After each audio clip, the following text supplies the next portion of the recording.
100% এটা আসবেই। আসবে মানে আসবেই। তোমরা সবাই কেমন আছো? আজ তোমাদের সামনে উপস্থিত হলাম তৃতীয় অধ্যায়ের বীজগণিত রাশির একটি অঙ্ক নিয়ে। এই এমন একটি অঙ্ক নিয়ে আমরা দাঁড়িয়েছি যে পরীক্ষায় 100% এটা আসবেই। আসবে মানে আসবেই, আসতেই হবে, কারণ এটা ছাড়া বীজগণিত রাশির কোনো অঙ্ক এরকম আসার কোনো ওয়েই নাই। এইটা তোমার আসবে বহু নির্বাচনীতে। তারপরে আসবে তোমার হচ্ছে সৃজনশীলের উদ্দীপকে। উদ্দীপকে এই ধরনের টাইপ থেকে তোমার হচ্ছে প্রশ্নগুলো হয়ে থাকবে। তো আসো আজকে আমরা এই ধরনের অঙ্ক একটা সলভ করে দেখি।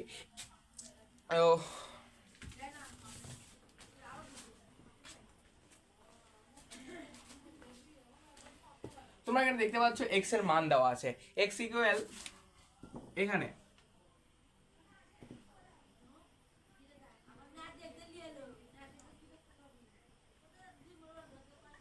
এখানে এক্স এর মান দেওয়া আছে এক্স ইকুয়াল √5 + 2। আমাদের চাইছে x plus 1/x equal what, তার মানে আমার এখানে 1/x এর মানটা বের করতে হবে। যখনই এক্স এর মানটা দেওয়া থাকবে তখনই আমাদের 1/x এর মানটাই বের করতে বলবে ওরা। 1/x এর মানটা যদি আমরা বের করতে চাই তাহলে আমাদের প্রথমে যে ব্যাপারটা মনে রাখতে হবে যে 1/x ইকুয়াল 1/x, যেখানে এই এক্স এর যে মানটা এখানে আসে সেই মানটাই 1/, নিচে আসবে √5 + 2। তারও যাচ্ছি আমরা 1/x। অনেকে তোমরা একটা জিনিস ভুল করো, যেখানে কোনো স্যার এই বিষয়টা খুব নিখুঁতভাবে ধরে যে এখানে এই চিহ্নটা, এখানে অনেকে করে কি এই চিহ্নটাই এখানে দিয়ে চলে আসে, আর এই জিনিসটাই খুব মারাত্মক হিসেবে ভুল হয়ে যায়। যখনই তোমার খাতাগুলো খুব ভালোভাবে দেখতে যাবা তখন দেখবা যে হয়তো কেউ এখানেও যে চিহ্ন দিয়েছে এখানেও কেউ সেই চিহ্নই দিয়েছো। স্যারেরা এই জিনিসটা ভুল কারণে তোমার নাম্বারটা কাটে, তোমরা নিজেও বুঝতে পারো না যে তোমাদের ভুলটা আসলে কোথায় হয়েছে।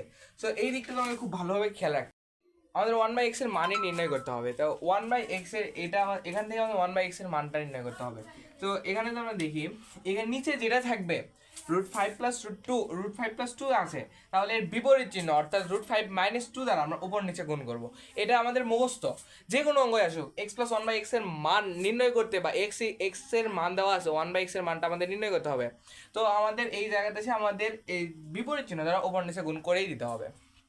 তো আমরা গুণটা করে দিই।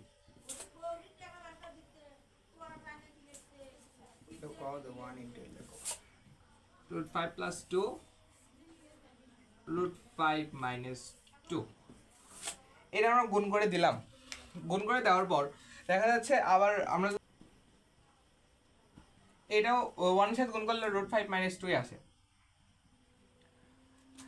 আর এটাকে যদি আমরা দেখি a² - b² আমরা একটা সূত্র জানি, a² - b² a + b * a - b। আমরা যদি √5 কে a সাথে তুলনা করি এবং 2 কে যদি b সাথে তুলনা করি তাহলে দেখতে যায় a + b * a - b। তাহলে এর ইকুয়াল আমরা লিখতে পারি a² - b², অর্থাৎ √5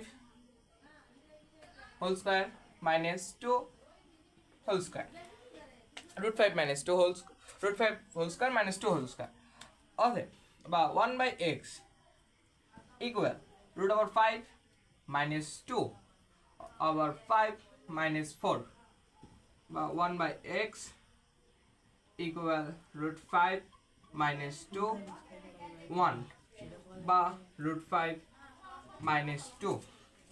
আমি ভিডিওর শুরুতেই বলেছি যে এই অঙ্কটা বহু নির্বাচনের জন্য খুব একটি গুরুত্বপূর্ণ বিষয়। তাহলে বহু নির্বাচনের জন্য কি আমরা এতগুলো অঙ্ক করব? না, আমরা এক্স এর মান যদি √5 + 2 থাকে ওর বিপরীত চিহ্ন 1/x এর মান বিপরীত চিহ্নটাই আসবে।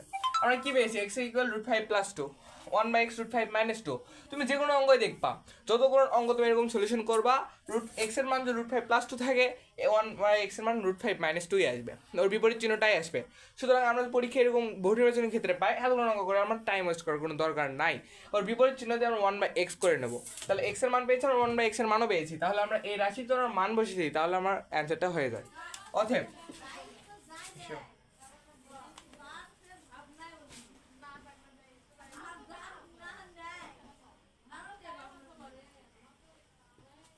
আমরা পেলাম x ইকুয়াল √5 + 2, 1/x ইকুয়াল √5 - 2। এই দুটা বিষয় আমরা পেয়েছি। এই দুইটার থেকে এখন x + 1/x এর মানটা আমরা বের করব। অতএব x + 1/x এক্স এর মানটা হয়েছে √5 + 2, √5 + 2। এখানে আমরা ব্র্যাকেট দেওয়ার প্রয়োজন বোধ করছি না, কারণ এখানে মাইনাসটা নাই। যদি মাইনাস চিহ্ন থাকতো তাহলে এর ভিতরকার চিহ্নটা উল্টে যেত। যদি এই জায়গায় মাইনাস থাকতো তাহলে এর ভিতরকার চিহ্নটা উল্টে যেত। যদি এখানে মাইনাস থাকতো তাহলে এই জায়গার মাইনাসের জায়গায় আসতো প্লাস। যেহেতু মাইনাস নাই, প্লাস আছে, সেজন্য আমরা ব্র্যাকেট চিহ্ন ব্র্যাকেট ব্যবহার করবো না। আর 1/x এর মান আছে √5 - 2। এখানে আমরা এখন প্লাস মাইনাস কাটাকাটি করলে আমাদের রেজাল্টটা সম্পূর্ণ চলে আসবে। এখানে √5 প্লাস প্লাস শো কাটাকাটি করা যাচ্ছে না, এবং 2 এই প্লাস মাইনাস শো কাটাকাটি করা যাচ্ছে। অতএব 2/5 অ্যান্সার। সো শুধু শিক্ষার্থীরা, তোমাদের যদি ভিডিওটা ভালো লেগে থাকে তাহলে অবশ্যই চ্যানেলটিকে সাবস্ক্রাইব করে আমাদের পাশে থাকো।